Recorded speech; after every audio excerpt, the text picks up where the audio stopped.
श्री कृष्ण गोविंद हरे मुरारी, हे नाथ नारायण वासुदेवा।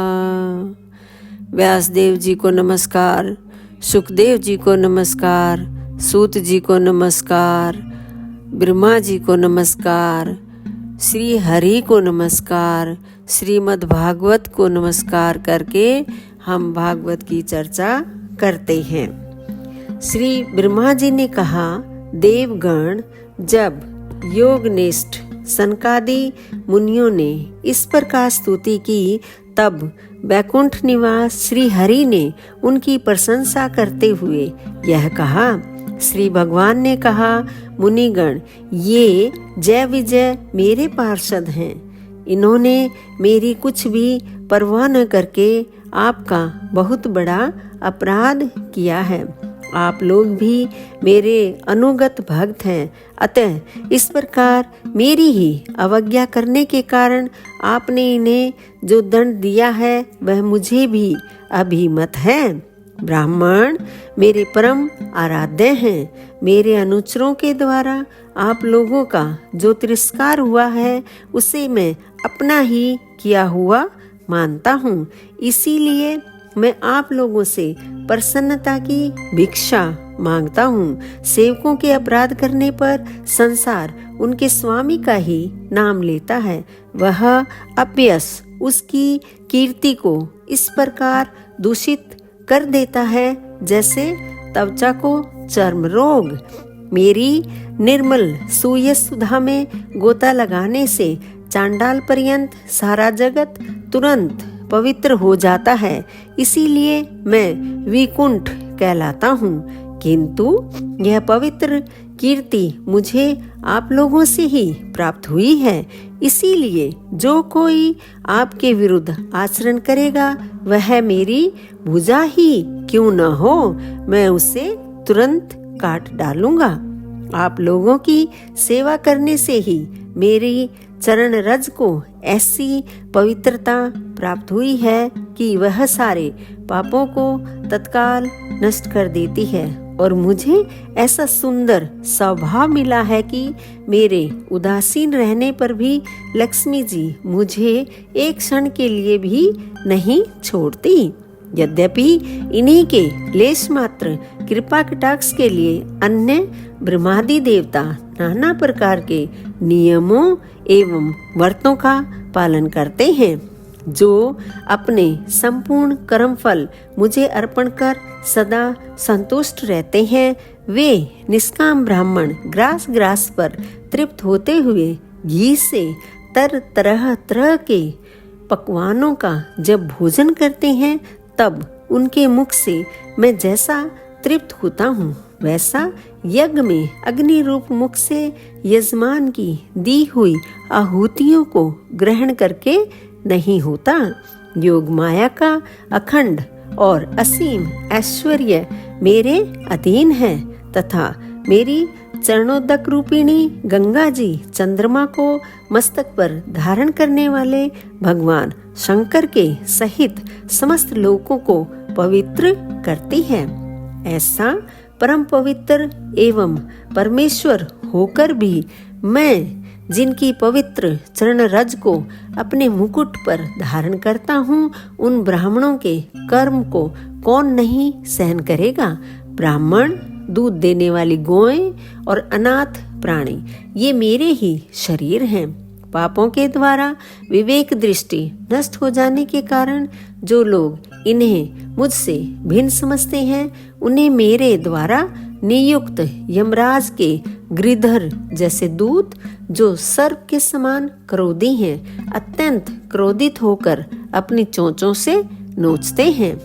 ब्राह्मण तिरस्कार पूर्वक कटु भाषण भी करे तो भी जो उसमें मेरी भावना करके प्रसन्नचित्त से तथा अमृत भरी मुस्कान से युक्त मुख कमल से उसका आदर करते हैं, तथा जैसे रूठे हुए पिता को पुत्र और आप लोगों को मैं मनाता हूँ, उसी प्रकार जो प्रेम पूर्ण वचनों से प्रार्थना करते हुए उन्हें शांत करते हैं, वे मुझे अपने वश में कर लेते हैं।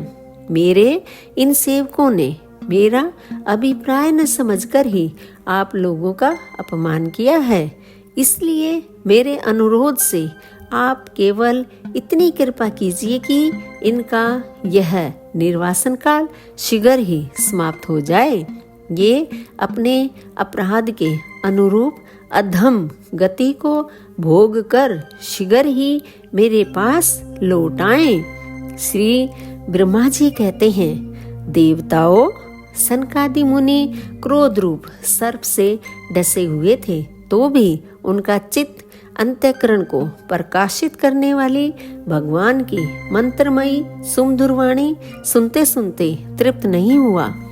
भगवान की उक्ति बड़ी ही मनोहर और थोड़े अक्षरों वाली थी, किंतु वह इतनी अर्थपूर्ण, सारयुक्त, दुर्विज्ञ और गंभीर थी कि बहुत ध्यान देकर सुनने और विचार करने पर भी वे यह न जान सके कि भगवान क्या करना चाहते हैं। भगवान की इस अद्भुत उदारता को देखकर वे बहुत आनंदित हुए और उनका अंग अंग पुलकित हो गया। फिर योग माया के प्रभाव से अपने परम ऐश्वर्य का प्रभाव प्रकट करने वाले प्रभु से वे हाथ जोड़कर कहने लगे।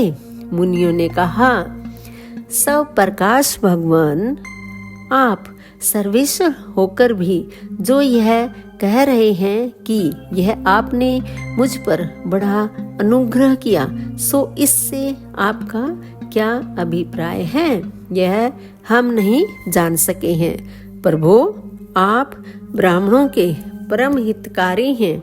इससे लोक शिक्षा के लिए आप भले ही ऐसा माने कि ब्राह्मण मेरे आराध्य देव हैं, वस्तुतः तो ब्राह्मण तथा देवताओं के भी देवता, ब्रह्मादि के भी आप ही आत्मा और आराध्य देव हैं। सनातन धर्म आपसे ही उत्पन्न हुआ है। आपके अवतारों द्वारा ही समय समय पर उसकी रक्षा होती है तथा निर्विकार स्वरूप आप ही धर्म के परम रहस्यमयी रहस्य हैं। यह शास्त्रों का मत है। आपकी कृपा से निवृत्ति प्रायण योगी जन सहज में ही मृत्यु रूप संसार सागर से पार हो जाते हैं। फिर भला दूसरा कोई आप पर क्या कृपा कर सकता है।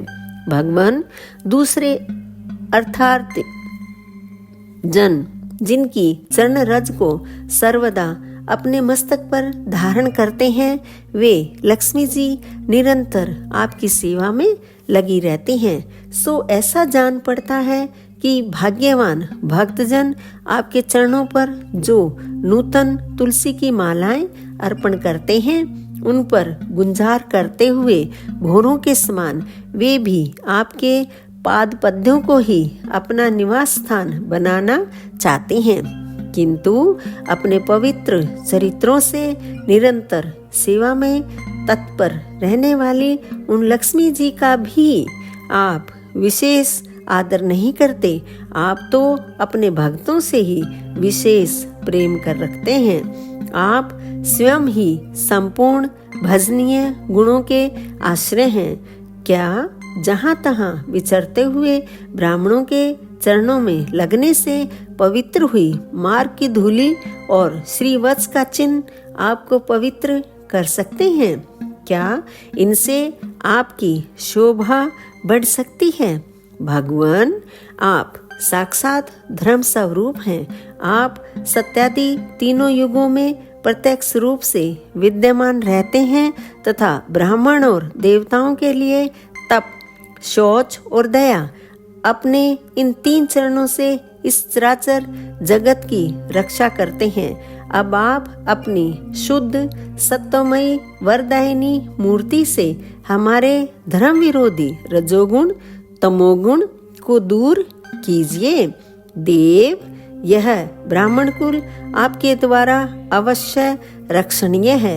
यदि साक्षात धर्मरूप होकर भी आप सुमधुर वाणी और पूजनादि के द्वारा इस उत्तम कुल की रक्षा न करें तो आपका निश्चित किया हुआ कल्याण मार्ग ही नष्ट हो जाए। क्योंकि लोक तो श्रेष्ठ पुरुषों के आचरण को ही प्रमाण रूप से ग्रहण करता है। प्रभो, आप सत्वगुण की खान हैं और सभी जीवों का कल्याण करने के लिए उत्सुक हैं। इसी से आप अपने शक्ति रूप राजा आदि के द्वारा धर्म के शत्रुओं का संहार करते हैं, क्योंकि वेद मार्ग का उच्छेद आपको अभिष्ट नहीं है। आप त्रिलोकीनाथ और जगत प्रतिपालक होकर भी ब्राह्मणों के प्रति इतने नम्र रहते हैं, इससे आपके तेज की कोई हानि नहीं होती। यह तो आपकी लीला मात्र है। सर्वेश्वर, इन द्वारपालों को आप जैसा उचित समझे वैसा दंड दें अथवा पुरस्कार रूप में इनकी वृत्ति बढ़ा दें। हम निष्कपट भाव से सब प्रकार आपसे सहमत हैं, अथवा हमने आपके इन निरपराध अनुचरों को शाप दिया है, इसके लिए हमें को उचित दंड दें। हमें वह भी सहर्ष स्वीकार है। श्री भगवान ने कहा, मुनिगण, आपने इन्हें जो शाप दिया है सच जानिए वह मेरी ही प्रेरणा से हुआ है। अब ये शीघ्र ही दैत्य योनि को प्राप्त होंगे और वहाँ क्रोधावेश से बढ़ी हुई एकाग्रता के कारण सुदृढ़ योग संपन्न होकर फिर जल्दी ही मेरे पास लौट आएंगे।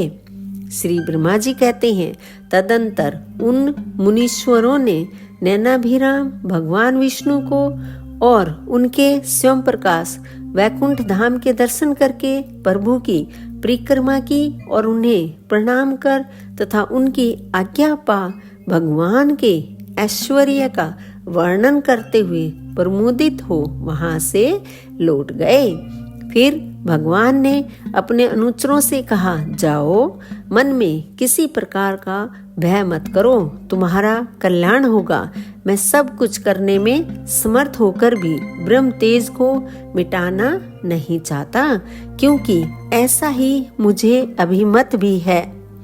एक बार जब मैं योग निद्रा में स्थित हो गया था, तब तुमने द्वार में प्रवेश करती हुई लक्ष्मी जी को रोका था। उस समय उन्होंने क्रुद्ध होकर पहले ही तुम्हें यह शाप दे दिया था।